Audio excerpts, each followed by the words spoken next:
Well, Don, it began for me in 1963 when I was assigned to the Supreme Headquarters Allied Powers in Europe.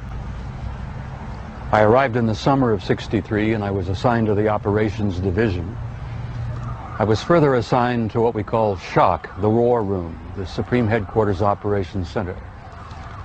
And at that time I was given a cosmic top secret clearance, which was and still is the highest level of security access that NATO has.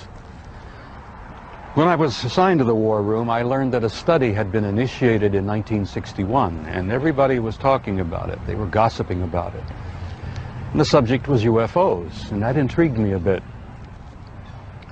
When that study was concluded in 1964 and it was published, and I was still working in the War Room at that time,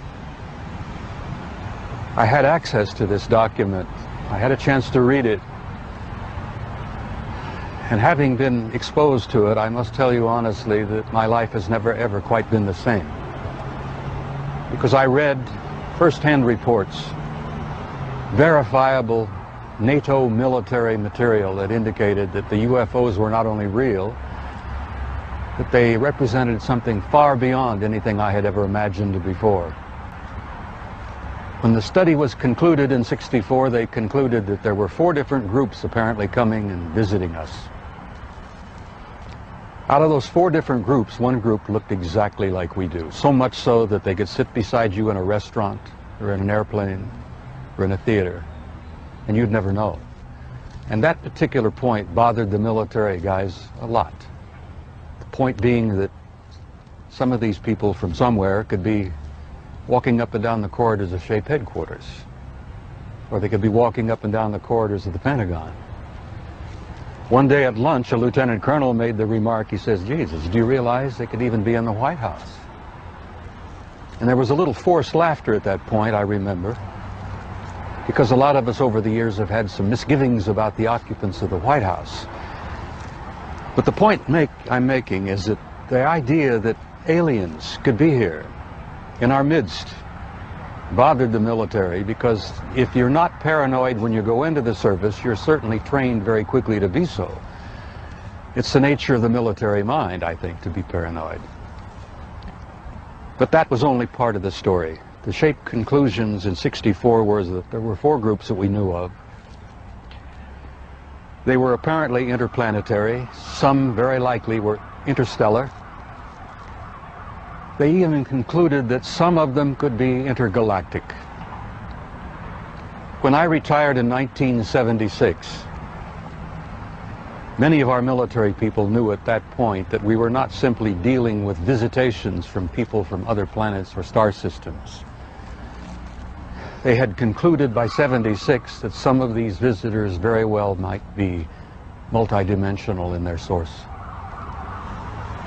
The evidence that we had collected and the evidence that they had repeatedly demonstrated to us, and that's no accident. It became very clear after a time that there was a program or a process of some kind underway, that they had demonstrated over and over and over again that they apparently were able to manipulate matter and time. Now this really shook up our scientists. There are a lot of new young scientists in particle physics today who talk about multiple dimensions. There's a brilliant young professor in New York by the name of Michio Kaku, who has written a brilliant book called Hyperspace, where they talk about 10 separate dimensions. I'm not enough of a physicist to try to explain to you what a dimension is, but the idea that there could be intelligences from somewhere else, from other dimensions, coming and going into our reality. It's been quite a shakeup in traditional science. I guess I speak out openly and bluntly about this because I feel so strongly about it. I violate my security oath every time I speak about it. I do it intentionally and I do it on purpose, because I feel so strongly that the American people not only have a right to know the truth, but they have a need to know the truth. The truth, Don, apparently is simply this, that we're not alone, we've never been alone. We are apparently part of an infinite universe filled with intelligent life. I find that exciting. It doesn't frighten me.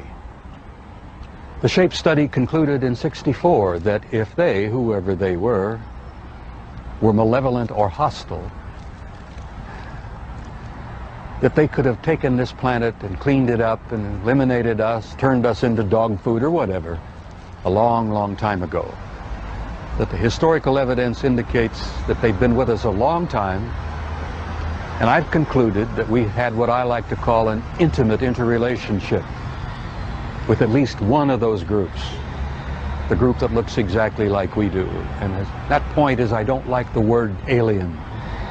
I don't think the term alien is appropriate at all here. I like to refer to them as family. We're related to them. I think they had a hand in our being here. And I think the time has come where we're about to meet our extended family.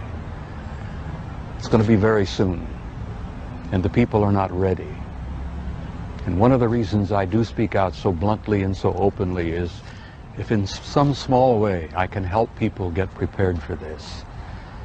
Because I believe that this reality, once we have accepted it and understood it and gone beyond the fear, will bring about an expansion of consciousness in the human race that will truly help us and prepare us to go out there and take our rightful place in that infinite community of life.